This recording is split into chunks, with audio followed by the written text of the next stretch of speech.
qué? Por las caries. Exactamente. ¿Y el Pneumoniae qué tipo era? ¿Qué grupo? Pneumoniae. Ajá, ¿qué grupo? No clasificable, no tiene grupo. Hemólisis, ¿qué tipo de hemólisis hace? Alfa hemólisis. ¿Y cómo lo diferencia? Optoquina sensible. Muy bien. ¿Y qué enfermedades me dan? Neumonía, lo clásico. ¿Qué más? En el caso de niños, otitis. También me puede causar meningitis, incluso una complicación de la otitis también. Y si se complica, también por una sinusitis. Ya está. Entonces acá tenemos mejor, según el tipo de hemólisis que tenemos. En este caso, ¿qué sería? Es claro. ¿Qué sería? Beta. Y acá, medio verdoso, ¿no? Alfa. Y este, gamma. Muy bien. ¿A quiénes tenemos como beta hemólisis? Beta. BD. Lo primero que tiene es mente. BD. De bebé. Muy bien. Y si pienso en un bebé, ¿qué pienso? A Galactiae. Muy bien, eso lo pasa toda su vida, ¿se acuerdan? ¿Qué más? El biógeno. Alfa. Pneumoniae y si ustedes ven esta, bueno, utilicen un poquito su imaginación. Si ustedes ven esta alfa y yo tapo eso, ¿qué parece? Una B. Una V de vírida. Hay cosas que no se van a acordar. Y hay cosas que se van a acordar como estas y ya le van a sacar, ya era eso, era la única. De verdad, la memoria es frágil. Entonces tienen que ver una que otra cosita más que los ayude a recordar. Ya, entonces en el caso de beta hemólisis tenemos al Biógenes. ¿ya? ¿Y el otro? A la galactea. Muy bien. Alfa. Viridas. Al más importante, toda su vida lo van a escuchar. Al Pneumoniae. Y si le vamos, viridas. Muy bien. Y gamma. Gamma. Alboris. Alboris, lo que me decía su compañero. Grupo de no enterococos. Está el Streptococcus bovis. No enterococos. ¿Ya? Eso es otro camino. Por eso en esta imagen te dice enterococos y no enterococos. Sí había confusión, por eso es que algunos han salido de la lista de los estreptococos, como te digo que es el fecalis, el más clásico.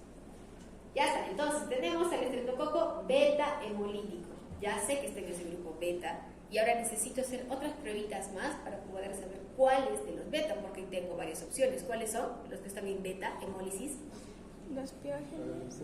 Beta Biógenes. a la galactiae. ¿Cómo diferencio uno de otro? Beta hemólisis. Tenemos al biógenes y a cuál? A galactiae. ¿Cómo los diferencio? ¿Qué prueba tengo que realizar? Bacitracina. ¿Y qué hago? Evalúo si es sensible o es resistente. En el caso del biógenes es sensible. Otros estreptococos beta-hemolíticos son resistentes.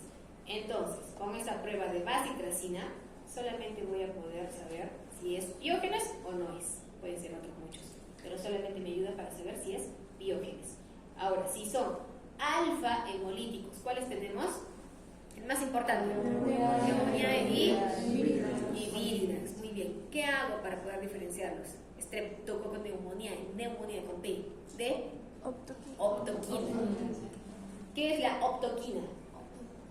Sensible, resistente. Para la neumonía sensible. Si es resistente, lo que queda, víridas. Ahora me tengo que apurar. Ya. Entonces, en el caso de la galactiae, ¿es de qué grupo? Del grupo B, son beta hemolíticos, hidrolizan también el hidrorato, que es una de las partes que analizamos también bioquímicamente. Y esto es importante, la prueba de campo. el estreptococo del grupo B produce un factor que aumenta la red de hemólisis de una cepa indicadora de Staphylococcus aureus. Traducción. Yo quiero saber, en mi grupo B, quiero diferenciar por la hemólisis que me causa, por pruebas bioquímicas. ¿Y qué más? Eran 3 formas de diferenciarlos: por la hemólisis, por las pruebas bioquímicas y por los carbohidratos que están en la pared. Y por... Exactamente, por el grupo del anti. Ya se acordaron. Entonces, en este caso, ya tengo el grupo del anti. Ya sé que es el grupo B. Ya sé que es beta-hemólisis. Me hace beta-hemólisis. ¿Qué me falta? La parte bioquímica. Pongo hipurato, sé que hidroliza hipurato, pero además necesito alguna pruebita más que me pueda indicar qué es. Realizo mi prueba de campo. ¿En qué consiste mi prueba de campo? Tengo que sembrar una colonia, hago una estría, así se le llama, una estría de Staphylococcus aureus, y cruzo el Agalactiae y Piógenes, a los que yo considero, ¿no? A los que yo creo que son. Sabré si es cuando el Agalactiae va a generar un halo mayor en contacto con la cepa del Staphylococcus aureus, como una flecha, como en este caso. Y si no hay ese sinergismo, no hay esa amplificación de la hemólisis como es en este caso, lo descartaré y diré pues que es un Piógenes. Agalactiae más grande, y Piógenes si no hay nada. Agalactiae más grande. CAM positivo, ¿ya? Muy bien. Entonces seguimos con el Piógenes. Ya sabemos cómo diferenciamos a la Agalactiae. Es hipurato. Y prueba de campo. ¿Y es hipurato qué? ¿Positivo o negativo? Positivo, porque lo hidroliza. Hipurato positivo, prueba de CAM. Positivo. Agalactiae. Agalactiae, 2 pruebas. Hipurato y CAM. CAM, ¿con qué letra empieza? Y la Agalactiae tiene una C. ¿Cómo me voy a acordar entonces? Agalactiae de prueba de hipurato y CAM positivo. Ya está. Ya se lo han aprendido, ¿ah? Voy a preguntarles al final. Y en el caso del Piógenes, ¿era CAM positivo, CAM negativo? ¿Tiene la C? ¿Tiene la C? No tiene. Entonces es CAM negativo. Entonces tengo que buscar otras formas bioquímicamente de diferenciarlas. ¿Qué hago? Mi peer test. En este caso el peer test es positivo. Esto es solamente con fines de examen, como les digo, ¿ya? No les sirve en la práctica, la verdad. Ahora, otro importante, el Streptococcus pneumoniae. ¿Cómo es que yo voy a obtener esta muestra? Yo sé que está en vía respiratoria, puede estar obviamente también a nivel del sistema nervioso central o en cualquier sitio, pero generalmente yo lo encuentro en vías respiratorias. Entonces, para que yo obtenga una muestra por cepillado bronquialveolar, necesito criterios también para poder decir es una buena muestra, no es una buena muestra, lo que está creciendo allí está proveniendo de una buena muestra o en condiciones adecuadas, como cuáles, que tenga menos de 10 células epiteliales por campo y tenga más de 25 polimorfonucleares. Esto también es pregunta examen, ¿eh? De residencia incluso, o del INAM. Entonces, para que una muestra bronquialveolar o de vías respiratorias altas sea considerada óptima, tiene que tener estas características. Lo que yo les decía también para los exámenes de orina, si yo tengo un montón de células epiteliales, ¿me va a permitir ver los leucocitos, hematíes, lo que tuviese? No. Entonces, por criterio, si yo tengo en el examen les pusiera más de 15 células epiteliales, ¿a mí me sirve que tenga más células epiteliales? No, yo no quiero ver células epiteliales. ¿Qué es lo que yo necesito ver? En sí las bacterias, y si observo una tinción Gram, me serviría ver, sí, también polimorfonucleares, ¿no? Las defensas, pero no células. Entonces, siempre la opción que me diga menos células. En este caso, menos de 10 células epiteliales y mayor cantidad de células, o posiblemente lo que estén atacando la infección. Porque si hay polimorfonucleares, se supone que están luchando contra algo. Y si hay polimorfonucleares, también voy a encontrar bacterias, que es con lo que están batallando. Ese es el objetivo. Ya, entonces, el Streptococcus pneumoniae pertenece? Rápido. No tipifica. No clasificar, no tiene. ¿Qué tipo de hemólisis hace? Alfa hemólisis. Muy bien, hasta ahí quedamos. Y si quiero hacer alguna pruebita más, neumonía con P, ¿ve? Optoquina, sensible. Listo, ya sé. Qué pros son. Ahora me voy a los enterococos. Me falta un montón, ¿verdad? Tenemos que correr, más rápido.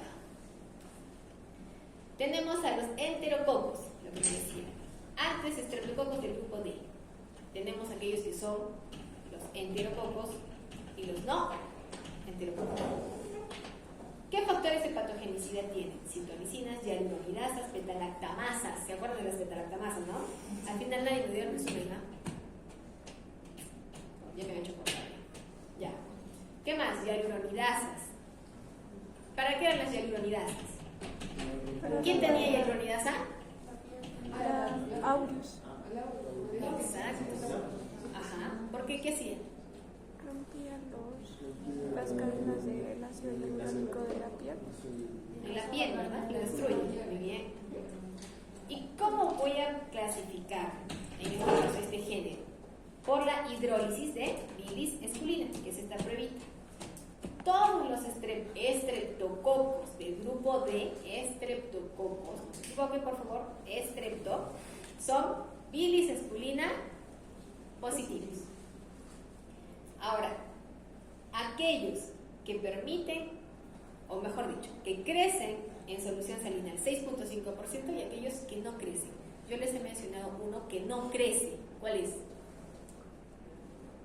¿Cuál es? No crece en solución salina al 6.5%. El bovis. Muy bien. Me hace acordar. Entonces, aquellos que sí crecen, obviamente por descarte, ¿cuáles serán?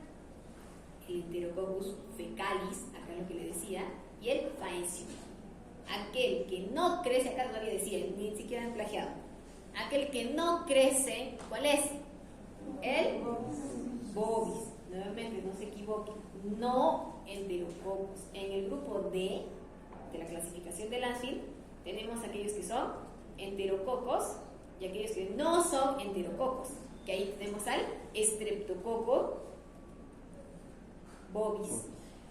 ¿Sí? ¿No? Tenemos el grupo D de la clasificación de Lanfield. ¿Sí? Tenemos aquellos dentro de esta clasificación, enterococos como tal, y aquellos que no están considerados como tal, como enterococos.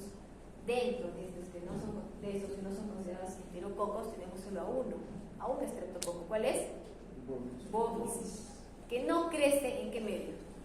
De solución salina al 6.5%. El resto de enterococos, crecen condiciones. Simple. Solamente necesito aprenderme a quién, al bovis. Nada más. Lo demás, ya es eso. Aquí están nuestros enterococos. Son más pequeñitos, generalmente. Están dispuestos como que más en grupos. No son tan separados, a diferencia de los otros que hemos visto que están dispuestos en cadenita, más separaditos. En este caso, miren, son más en grupo, más chiquititos.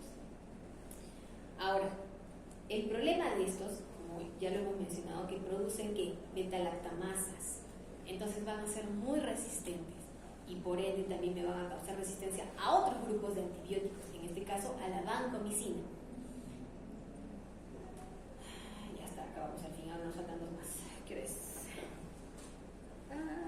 Ya. Ahora sigamos con el Haemophilus. ¿Hasta ahí se ha entendido? Yo creo que sí, he tratado de ser lo más didáctico posible. Les he creado un montón de demotecnias, no creo que se olviden. Ya, continuemos. Entonces, ya hemos estudiado en el caso de los gram negativos, retrocediendo un poquito. ¿A cuál estudiamos? A un coquito. ¿Cuál era? Gram negativo, coco. Diplococo, ya. Ya, la Neisseria. Ahora vamos a estudiar, según la forma, bacilos, o sea, más alargaditos, pero no entéricos. ¿Cuáles tenemos, por ejemplo? No entéricos, ¿qué quiere decir? Que no están ¿dónde? A nivel intestinal. Bacilos no entéricos. Entonces, acá tenemos a los cocobacilos. nivel intestinal, gastrointestinal, ¿dónde estará? En la norte superior. En la vía respiratoria, ¿no? Parte superior, muy bien. ¿Y cuáles tenemos también en las vías respiratorias? Que ya hemos estudiado. Estafilo, estrepto, y ahora tenemos bacilos no entéricos. Cuando ustedes reciban una muestra, o sea, envían ustedes una muestra, ¿no? Y generalmente se reporta bacilos no entéricos positivos. ¿Qué significa?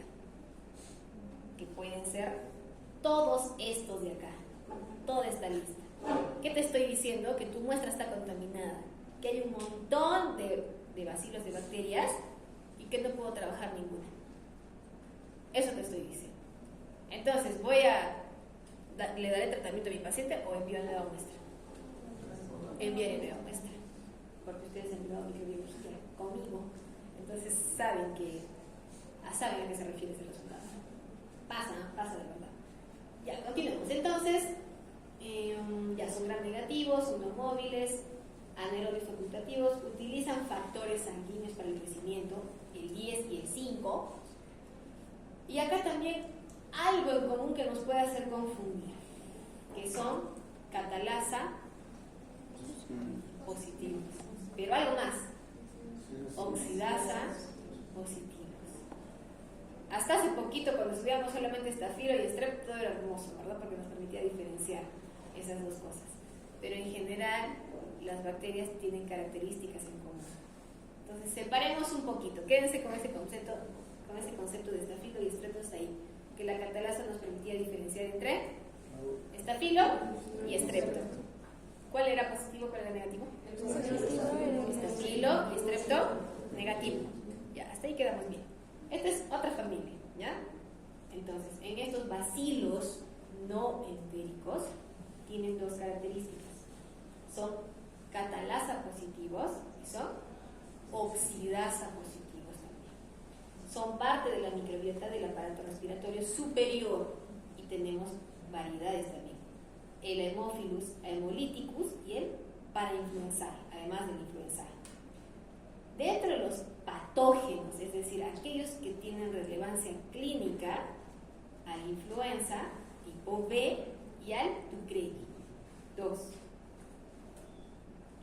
Ahora, ¿cómo hago la tipificación serológica? Hay serotipos. Ustedes han escuchado que todos los años vacunan contra la influenza. ¿Cuál es el sentido de que vacunen contra la influenza si es lo mismo? No son lo mismo. ¿Por qué? Porque existen diferentes serotipos. Y a medida que pase el tiempo, habrá mucha más variedad, muchos más serotipos. Al igual que COVID. Las vacunas que iban colocando, ¿eran solo para un serotipo? No. Las que salían ya eran para otros serotipos, que encontraban otras variedades. Lo mismo sucede con el Haemophilus influenzae. Entonces tenemos distintos serotipos, dentro de los cuales los que conocemos más y los que son más patógenos son estos 6, pero el más importante es el B. El serotipo B es el que causa más infecciones. Y para el diagnóstico rápido podemos utilizar una prueba que es la reacción de Kellogg. Podemos hacer también reacciones cruzadas con el neumococo con tipo 6 y 29, es decir, en estas pruebas, o sea, como que falsos positivos. Ahora, va a afectar con frecuencia a lactantes y a menores de 6 años. Es importante por ello, y se les exige, son uno de los objetivos del Estado, políticas de salud del Estado, el tema de la vacunación. Por eso es importante. ¿Y por qué este serotipo me interesa más que los demás? Para la redundancia. Porque ¿qué me puede causar en estos niños? Meningitis, otitis, celulitis, epiglottitis, artritis, corionitis, en el caso de las gestantes, endometritis, sepsis neonatal, vulvovaginitis. Por eso es importante. De todos estos, ¿cuál es el que tiene mayor severidad? La meningitis. Por eso me interesa. ¿Cómo hago para poder aislar a este patógeno? Lo clásico, ¿qué les dije? Lo que nunca falla, el agar sangre. Ya tengo mi agar sangre, pero además crece también en agar chocolate. Algo semejante tiene al otro coco que estudiamos, que era gram negativo. La Neisseria, muy bien. que también crecía en agar chocolate. Pero acá tenemos otro que es importante, bueno, dos, que es el de Levinthal y el de Fields, que se puede decir que son un poco más específicos para estos. ¿Y qué es lo que voy a observar? Colonias húmedas, incoloras, como gotas de rocío, ahorita vamos a ver cómo son, convexas, y tienen desarrollo junto al estafilococo aureus y hacen un fenómeno de satelitismo. ¿Qué quiere decir? Este es mi estafilococo aureus, esta es una colonia, y mis aemófilos me van a crecer alrededor, como estrellas, algo así como que la luna fuera el estafilococo aureus y las estrellas que están alrededor fuera el aemófilos. Eso se llama el fenómeno de satelitismo, que están alrededor, junto, cercano a ellos. Tenemos pruebas diferenciales también. ¿Cuál es una de ellas? El requerimiento particular que tiene el hemófilus, que es el factor 5 y el factor 10. Estoy hablando de la coagulación, que produce también reducción de nitrato a nitrito. Y en el antibiograma, ¿qué es lo que voy a observar? En el agar chocolate tengo que agregarle el factor 5. Entonces, ¿qué es lo que estamos repitiendo acá? La necesidad de que del uso de factores sanguíneos, tanto para su crecimiento como para poder diferenciarlos. El 10 y el 5. ¿Cuál es el doble de 5? 10. No se pueden olvidar. En el examen puede ser también que les pregunten algo así. Ya está. Entonces ya hemos hablado acerca de estos requerimientos. Esto es muy importante. Tenemos el agar chocolate, el agar PCA. Hay otro agar que es también un agar nutritivo, que es el agar infusión cerebro-corazón. Y en el agar sangre es lo que vamos a observar, el satelitismo. ¿Alrededor de qué? Del estafilococo aureus. La prueba de Kellum, que es aquella que nos va a permitir ver como una cápsula de polisacáridos alrededor de la hemófilos. Como se observa acá, como si tuviera realmente una cápsula, un halo acá. Esa es la prueba de Kellum.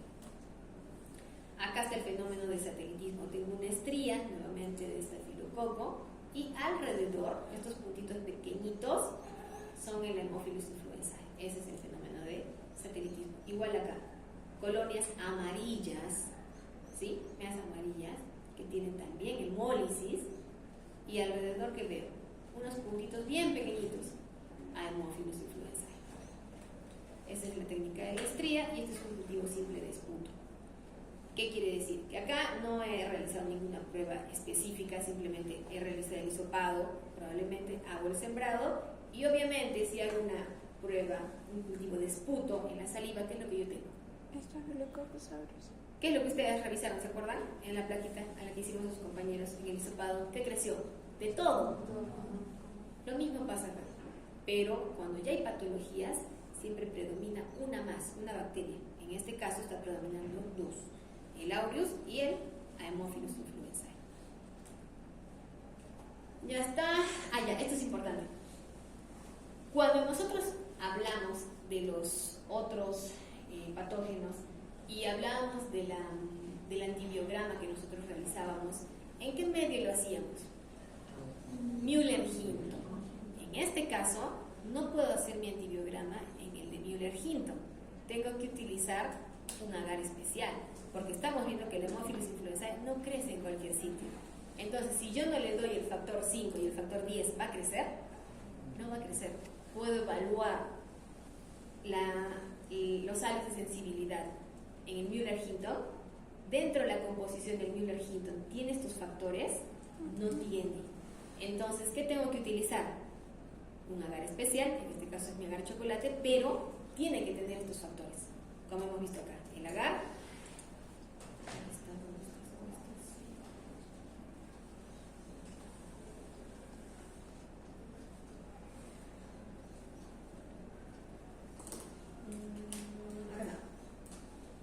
acá está, para el antibiograma agar chocolate más el factor 5.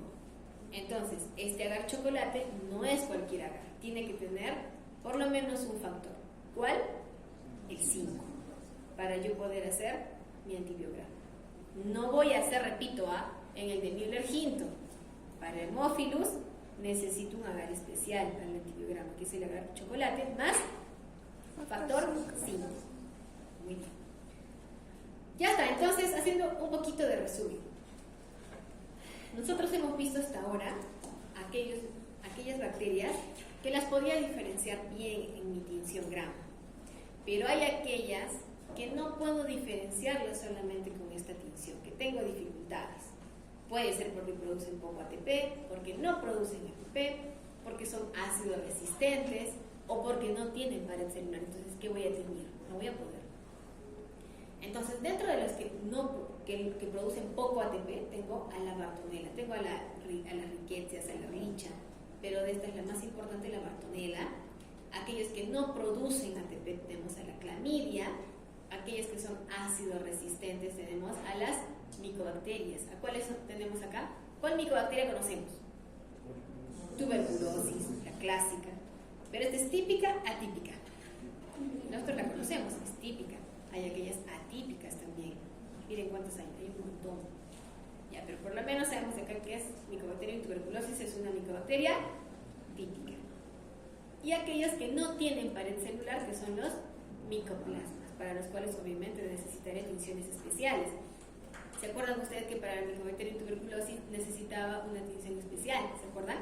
En la cual utilizaba mi mechero para poder dar ¿qué? Herbores, ¿se acuerdan? Para que pueda impregnarse la tinción, ¿sí? Vamos a hablar entonces acerca del micoplasma. El micoplasma está en la clasificación de aquellos que no tienen pared celular. ¿Qué es lo que tienen entonces? Tenemos acá a dos personajes, al micoplasma y al ureaplasma. Solamente por el nombre, ureaplasma, ¿dónde estará? Ya, mejor avanzamos un poquito para que deduzcan. Son bacterias pequeñas, de vida libre, no poseen pared celular. ¿Qué quiere decir esto? Si yo no tengo pared celular, ¿qué forma puede adoptar? Es como cuando nosotros tenemos un huevo. La cáscara es lo que le da la forma. Si yo lo rompo, ¿qué forma puede adoptar? Cualquiera. Lo mismo sucede con esto. No tienen una pared celular, por ende son pleomórficos. O sea, donde estén se van a esparcir como fuera. Como fuera, cualquier forma. Su membrana, esto es importante, contiene colesterol. En este caso son anaerobios facultativos, excepto el Mycobacterium pneumoniae, que es aerobio estricto. Es por ello que cuando nos causa patologías a nivel pulmonar, lesiones pulmonares, generalmente ¿dónde se encuentran a nivel del pulmón? ¿En ápice, en base? ¿Dónde hay mejor oxigenación? Ya lo van a, seguramente ya han hecho su fisiología. ¿Dónde? En base. Es en base. ¿Y dónde causan las lesiones? ¿Seguras que en base? Revisen. Pero generalmente También. Pero ahí tiene que ver un tema importante. Una cosa es la vascularización, que va también con la oxigenación. Pero ¿dónde genera pues cavernas el Mycobacterium tuberculosis? En bases. Clínicamente. En ápices. ¿Por qué? Tarea para la siguiente semana. Ustedes ya han hecho fisio. Ya tienen que consolidar esos conceptos. Hay una gradiente, ¿verdad? Allí que importa. Ya, la van a repasar. Tarea, Josué. Tracy. Para todos, ¿ah? Ya. Entonces, es un aerobio estricto. Y ya me van a explicar luego por qué entonces se localiza en ápices si ustedes dicen que a nivel de la base es donde hay mejor oxigenación. Tarea. Elena, ¿verdad? Elena. Eliana. Ya, Eliana. Tarea. Para todos en general. Joseph, tarea. Ya. Entonces, son exigentes en los cultivos. ¿Por qué? Porque hemos dicho que su membrana contiene colesterol. Y estos necesitan, obviamente, si no tienen pared, necesitan un medio que sea un poco más especial.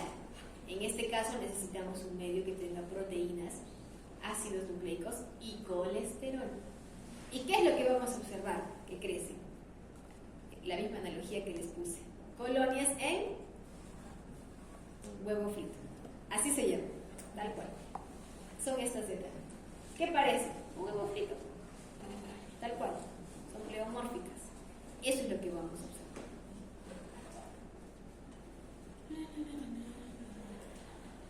Ya, entonces, hemos dicho que tenemos acá a dos personajes. ¿Cuáles son? Al Mycoplasma pneumoniae y al Ureaplasma. Muy bien. Mycoplasma pneumoniae, ya su nombre solito lo dice. ¿Qué ocasiona? Neumonía atípica, primaria. Puede generar una traqueobronquitis, algo de niños adultos jóvenes. En general, patología pulmonar. Y tiene la capacidad de transformar glucosa en ácido. Y miren, el crecimiento es lento, de 8 a 15 días en medios bifásicos. También produce hemólisis. ¿Qué tipo de hemólisis? Beta. Es un patógeno extracelular estricto, no invade el epitelio respiratorio, pero sí produce daño de la mucosa porque produce peróxido de hidrógeno. ¿Y cómo es que hago mi diagnóstico? Tengo que cultivar mi muestrita de esputo, puedo hacer un frotis faríngeo, pero ¿cuánto tiempo de incubación le tengo que dar? ¿Cuánto tiempo yo dejaba incubando mis otras muestritas convencionales? En 24 horas. Muy bien, 24 horas. Si le hago un antibiograma, 24 horas más. ¿Hasta que tenga el resultado? Como 3 días, para más o menos. Y en este caso, ¿cuánto tiempo tengo que esperar? 4 semanas. 4 semanas, un mes. Entonces, cuando ustedes le pidan a su pacientito un cultivo, están haciendo el descarte de tuberculosis, van a ir a preguntar a los 3 días, los mato, los hago regresar a microbiología. ¿Cuánto tiempo tienen que esperar? Un mes, 4 semanas. Ya, entonces tenemos agares especiales acá también, tenemos el agar Ito, que son incubados a 37, ya lo sabemos, a temperatura corporal, con 5 a 10% de CO2, porque también necesita, ¿qué era? ¿Aerobio? ¿Anaerobio? Aerobio estricto. O sea, necesita sí o sí oxígeno. Si no tiene oxígeno, se muere. ¿Y qué colonias voy a observar? Tienen una zona central densa y una zona periférica menos densa, con aspecto de ¿qué? Como les dije, de huevo frito. Ahora, producen también crioaglutininas. ¿Qué son las crioaglutininas? Son anticuerpos que van contra el antígeno y de los eritrocitos humanos. Y van a producir aglutinaciones entre 0 a 4 grados por IgM. Y pueden producir falsos positivos y no todos pueden presentarlo. Esto es un poquito ya más complicado, pero es importante. Por ejemplo, cuando nosotros realizamos, por ejemplo, pruebas de transfusión sanguínea, ustedes, por ejemplo, piden, ¿no? Es un paciente que está muy mal, le quieren pasar un paquete globular, yo hago mi prueba de compatibilidad y no me da compatible con ninguna unidad que yo hago las pruebas. ¿Qué pasa? Crioaglutininas, es decir, aglutinas. Si yo sé que hay aglutinación, sé que esa misma reacción puede ocurrir dentro del cuerpo del paciente, ¿verdad? Entonces no le voy a dar una unidad que tenga esa reacción. Pero yo busco una y otra prueba con 20, con 100 y no me da compatible con ninguna. ¿Qué es lo que tengo que buscar? La presencia de crioaglutininas. ¿Y por qué dice IgM? Porque las inmunoglobulinas funcionan a diferentes temperaturas. Por ejemplo, nosotros en banco de sangre probamos, hacemos pruebas de Coombs, por ejemplo, y pruebas de compatibilidad para poder evaluar si el paciente que va a recibir la sangre tiene algún anticuerpo formado, como en este caso, que no necesariamente ha sido por alguna transfusión previa, sino por algún patógeno, alguna bacteria que le ha hecho formar anticuerpos que me puede reaccionar con antígenos de eritrocitos humanos. Entonces, ¿qué significa? Si ya hay presencia de estas crioaglutininas, ¿me puede causar patología en mi paciente que yo le estoy transfundiendo sangre? Podría ser. Eso es lo que yo busco en banco de sangre. Eso es lo que estudio. Y yo sé que la inmunoglobulina M trabaja mejor a temperaturas bajas. Por eso dice entre 0 a 4 grados. Y yo busco la IgG, inmunoglobulina G, a temperaturas más altas, porque sé que su rango térmico es mucho más amplio. Eso quiere decir, ya no les complico más. Ahora, tenemos también al Mycoplasma genitalium hominis y al Urealyticum, que son patógenos humanos. Esto es lo que quería que me digan. Urogenitales, de eso viene Urealyticum, ¿ya? Urogenitales. Entonces, están más asociados con infecciones de transmisión sexual, básicamente, pero también con infecciones puerperales. Y también algo, lo que ustedes dijeron, algo rescatable, es de que el Mycoplasma Urealyticum, algo viene de ahí, hidroliza la urea, ya, medio punto por ahí. Y por último tenemos acá la clamidia. ¿Dónde está la clamidia? Según nuestro cuadrito. Aquí está. ¿Dónde está la clamidia? No produce ATP. Muy bien. Entonces ya hemos estudiado aquel que no tiene pared celular, que eran los micoplasmas. Por ende, si no tiene pared, ¿qué forma tiene? ¿Qué forma tiene? Pleomórfica. O sea, puede ser de cualquier forma. Y aquellos que no producen ATP. Ahora vamos a estudiar entonces a la clamidia. Como ya estamos hablando de aquellos patógenos que nos van a causar infecciones en el área urogenital, entonces ya seguimos nomás con clamidia. Que la clamidia, a diferencia de estas, en el caso del micoplasma, era intracelular, extracelular. Extracelular. En el caso de la clamidia, es intracelular estricto. Es dependiente de las células PD, es decir, en el caso del micoplasma es más independiente, hace su vida, genera sus nutrientes por sí solita afuera.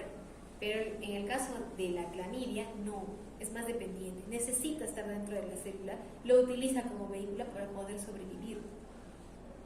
Entonces, crecen en vacuolas citoplasmáticas, en ilusiones, y tenemos acá 3 patógenos importantes: la trachomatis, la psittasi y la pneumoniae. Obviamente, siempre sus nombres van relacionados a las patologías que causan. Trachomatis, vía urogenital. Puede estar también en el ojito, ya sabemos, no se inventen por favor cosas que no existen. Si está en ojito es generalmente en pacientitos neonatos recién nacidos por el canal del parto, por favor, no como ese día que me han dicho no sé qué. Ya, neumonías atípicas, la citasis, citacosis, aves infectadas, muy poco frecuente, generalmente en pacientes inmunosuprimidos, en pacientes inmunocompetentes no se generan estas patologías. Ahora, en cuanto a su estructura, metabolismo y ciclo de vida, contienen unos cuerpos elementales, así se llaman, que son la forma extracelular o infecciosa de estos, y aquellos cuerpos reticulados que están dentro de las células. ¿Se acuerdan que vivían en vacuolas dentro de las células? Ya, aquí están, cuerpos reticulados, pero aquí no infectan, están dentro de la célula. Ahora, estos cuerpos elementales son inertes, no son capaces de replicarse. Están adaptados al medio extracelular por las proteínas de membrana, se liberan de las células del huésped al final del ciclo de infección e invaden a las células blanco. Entonces, estos cuerpos elementales como que viven allí, no hacen nada. Una vez que terminan de infectar esa célula, van a infectar a otra.